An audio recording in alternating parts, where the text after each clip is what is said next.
They whispered your name like it was a curse, like if they said it enough times, reality itself would bend and break you.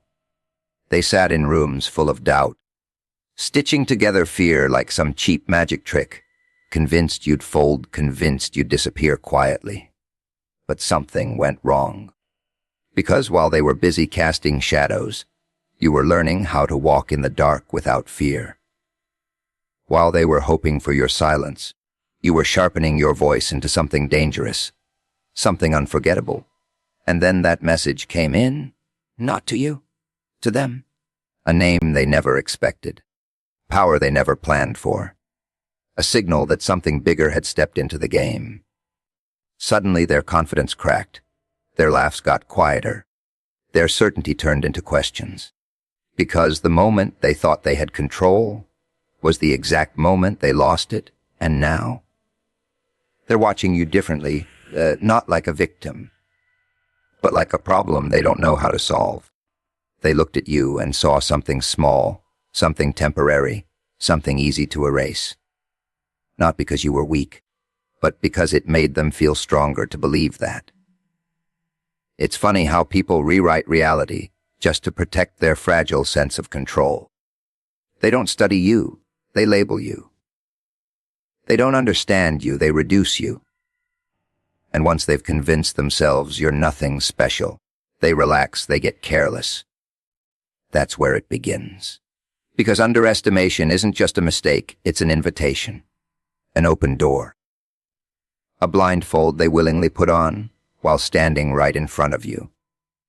They think they've already figured out your limits, already measured your depth, already predicted your next move.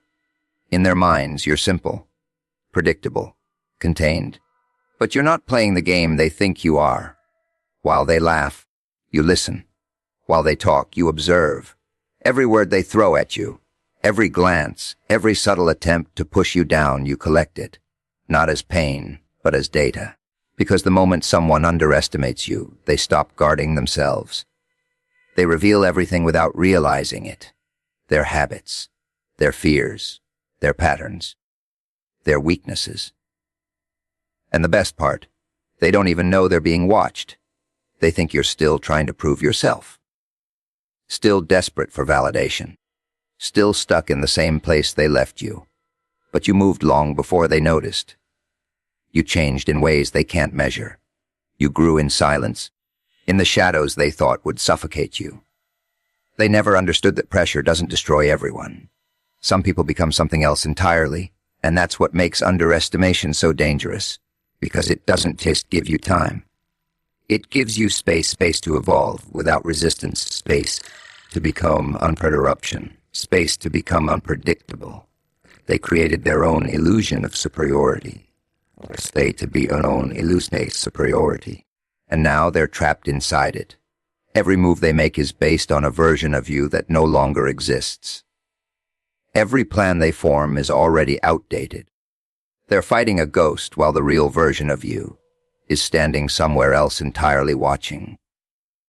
Waiting, you see, people expect noise when something powerful is coming. They expect announcements, they expect warnings, but real change, real transformation, it doesn't introduce itself. It happens quietly, it grows unnoticed, and by the time it reveals itself, it's already too late for them to adjust. That's the price of underestimating someone. You give them the perfect conditions to outgrow everything you thought they were, and now their startled shift in the air, that uncomfortable realization that maybe, just maybe, they made a mistake. But they won't admit it, not yet, because admitting it means accepting that they lost control a long time ago. Fear, that's all they ever really had.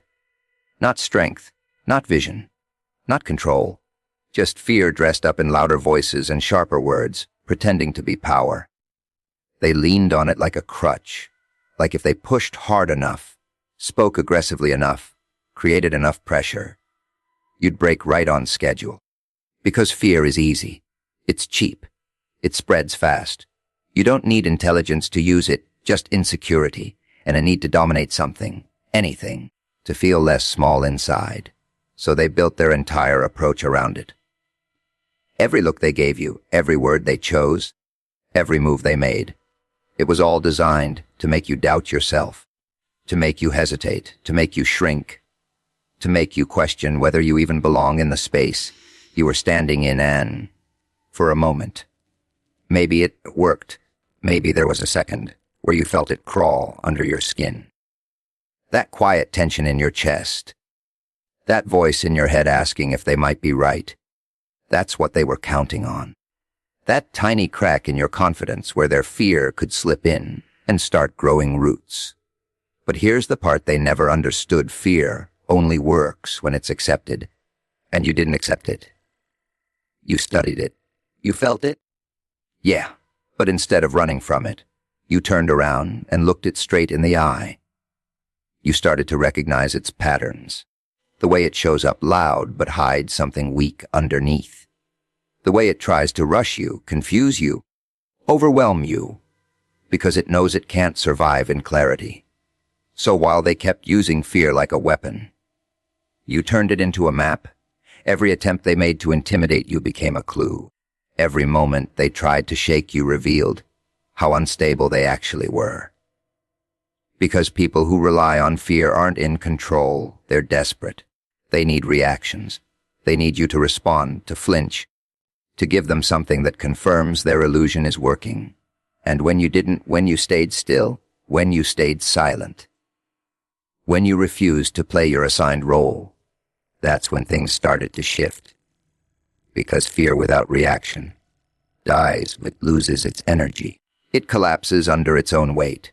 And suddenly, all those tactics they relied on, all those strategies built on intimidation, they stopped making sense.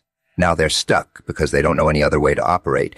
They don't know how to deal with someone who isn't afraid, not someone reckless, not someone loud, but someone controlled, someone aware, who understands that fear is just noise trying to sound important. And the more they push it, and the more they push it, the more obvious it becomes that it's all. They've got no depth, no substance, just pressure without purpose. And now that pressure is turning back on them. Because when fear stops working on you, it starts working on the one who created it. Silence, that's where you disappeared. Not in defeat, not in retreat, but in something far more unsettling. You didn't argue. You didn't defend yourself. You didn't rush to prove anything. And that confused them more than anything else ever could, because they were expecting noise. They were expecting reactions. They were expecting you to fight on their terms, but instead you went quiet. And silence makes people uncomfortable. It leaves space for imagination. And imagination can be cruel when there's no control over it. They started filling in the gaps themselves, creating stories about you, convincing themselves you were stuck, lost, maybe even broken. That's what they wanted to believe, because the alternative was something they weren't ready to face. That maybe you were changing, while they stayed the same. See, silence isn't empty. It's full of movement no one else can see. While they kept talking, kept projecting, kept trying to define you. You stepped back and started observing everything with a different kind of clarity. You watched how they operated when they thought no one important was paying attention. You noticed the patterns in their behavior, the repetition in their tactics, the cracks in their confidence. You learned without announcing it. You adapted without asking permission. Every moment of quiet became a space where you could rebuild yourself without interference. No opinions, no distractions, no pressure to perform. Just you refining, sharpening, evolving into something they never planned for. And the longer you stayed silent, the more they relaxed. They mistook your absence for weakness. They thought the story had ended, that you had faded into something irrelevant. And understand is that silence can be the most strategic move of all. Because when you're not speaking, you're not prevailing, you do not become something that they can't worry about talking for. They lost track of, and in doing that, they now want to do what they can go in that problem, and I now. Every assumption they make is built on outdated information. They're still responding to a version of you that hasn't existed for a long time. They're making moves based on old reactions, old habits, old limitations. Meanwhile, you've already shifted. Your mindset isn't the same. Your tolerance isn't the same. You've seen things differently in the quiet, understood things more deep. You stopped chasing validation and started building something internal, something solid, something they can't shake with words or pressure anymore. And now that silence is starting to echo because they're beginning to notice the difference. The way you carry yourself, the way you don't engage the same way, the way their usual tactics don't land like they used to. And it's unsettling because they don't know what happened. They don't know when it changed. They just know that something is off, that the person they thought they understood is no longer there, and the worst part for them is that they don't know what replaced it. Control, that was their favorite illusion. The idea that everything was moving exactly how they planned it, that every reaction you had, every step you took, somehow traced back to their influence. They built that belief carefully, layer by layer, feeding off small wins, misreading coincidence as strategy, mistaking your patience for submission. It made them comfortable. It made them careless. Because once someone believes they're in control, they stop questioning anything. They stop checking for blind spots. They stop preparing for resistance. They assume the outcome is already decided, that the ending has already been written in their favor. And that's when it starts to crack, not loudly, not all at once, just a subtle shift, something small that doesn't fit their expectations. Maybe you didn't react the way they predicted. Maybe you didn't respond at all. Maybe a situation they thought they had handled suddenly took a turn they couldn't explain. At first, they ignore it. They tell themselves it's nothing, A1, time thing, a minor miscalculation. But then it happens again and again, little inconsistencies stacking up, quietly dismantling the structure they thought was solid. The patterns they relied on stop working. The behaviors they counted on disappear. The version of you they built their plans around starts slipping out of reach, and now they're forced to confront something they've been avoiding. That control was never real. It was just perception, a fragile narrative they creamed on someone else, taking the same. Real control adapts. Real control evolves. And theirs didn't focus on being and dominant, consider those waiting dominance that they weren't so. They told the husbands of lawyers that was a global feminist no, Harold's only told betrayal in losing it. They didn't prepare for unpredictability. They didn't account for growth. They didn't think you would step outside the role they assigned you. But you did quietly, completely, and now every move they make feels delayed. Like they're always one step behind something they can't quite see. They're reacting instead of directing, guessing instead of knowing, trying to force outcomes that no longer respond to pressure the way they used to. You can see it in the way they hesitate, in the way they overthink simple things, in the way their confidence doesn't carry the same weight anymore, because deep down they feel it. That slipping sensation, that quiet loss of certainty, that uncomfortable awareness that the ground beneath them isn't as stable as they once believed. And the more they try to hold on, the faster it all falls apart, like something never meant to last being forced to stay intact. Because control built on illusion can't survive reality, and reality has already shifted. You're no longer within their reach, no longer part of their system, no longer responding to their carefully placed triggers. You've stepped outside of everything they thought they understood, leaving them stuck, trying to rebuild control in a space where the rules have already changed. Without realizing they were never the ones writing them in the first place, power it didn't arrive the way they expected. No loud entrance, no dramatic takeover, no warning signs flashing in the distance. It moved quietly, almost invisibly, like something slipping through the cracks, while everyone was too distracted to notice. They thought power was something you could see, something you could point at, something you could control. But real power doesn't behave like that. It shifts, it transfers. It finds new ground when the old one becomes unstable, and that's exactly what happened. While they were busy holding on to what they thought was theirs, something underneath began to move. Subtle at first, almost unnoticeable, A change in energy, a difference in presence, a quiet confidence that didn't need to announce itself. You stopped reaching, stopped reacting, stopped feeding into the structure they depended on, and in doing that you changed the balance. Because power isn't just about what you have, it's about what others no longer get from you. They used to draw something from you: attention, reaction, validation, even resistance. And the moment you cut that off, the moment you stepped back and became self-contained, they felt it. Not immediately, but gradually, like something important had gone missing, and they couldn't quite figure out what. That's when the shift begins to reveal itself.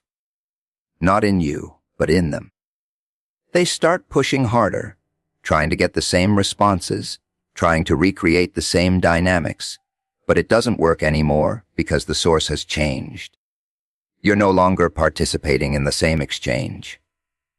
You've redirected your energy inward, building something they can't access, something they can't influence, and without realizing it, they start losing ground. Their words carry less weight, their actions create less impact, their presence doesn't command the same attention. Because power isn't sitting where it used to be. It's not responding the way it used to. It's not theirs anymore. And that realization, it doesn't hit all at once. It creeps in slowly, uncomfortably, through moments of confusion, moments where things don't go their way, moments where they feel ignored, dismissed, or ineffective. That's when panic starts to build, because they don't understand how it happened. They didn't see the shift, didn't hear it, didn't prepare for it. They just feel the absence of something they once relied on, and now they're trying to get it back, trying to force it, trying to reclaim a position that no longer exists. But power doesn't return just because someone wants it to. It stays where it's been earned, where it's been built with awareness, discipline, and control. And you didn't take it, you became it. Without permission, without announcement, without leaving them any chance to stop it, panic. That's where the mask slips. Not when everything is going their way, not when their voice is loud and their posture is steady, but in that quiet moment when reality stops matching their expectations. That's when it shows. Because panic isn't just emotion, it's exposure. It reveals everything they worked so hard to keep hidden. All that confidence, all that control, it starts to shake. You can hear it in their tone, see it in their reactions, the way they rush decisions, the way they overcompensate, the way they start doing too much, too fast, without the precision they once pretended to have. Because panic doesn't think, it reacts, and reaction is messy, uncalculated, full of mistakes. That's when their weaknesses come out, not by choice, but because they can't hide them anymore. Every flaw surfaces: the impatience, the insecurity, the dependence on outcomes they can no longer control. And now they're feeling what they once tried to make you feel: uncertainty, doubt, loss of control. Except this time, there's no one to project it onto. It stays with them, and it grows.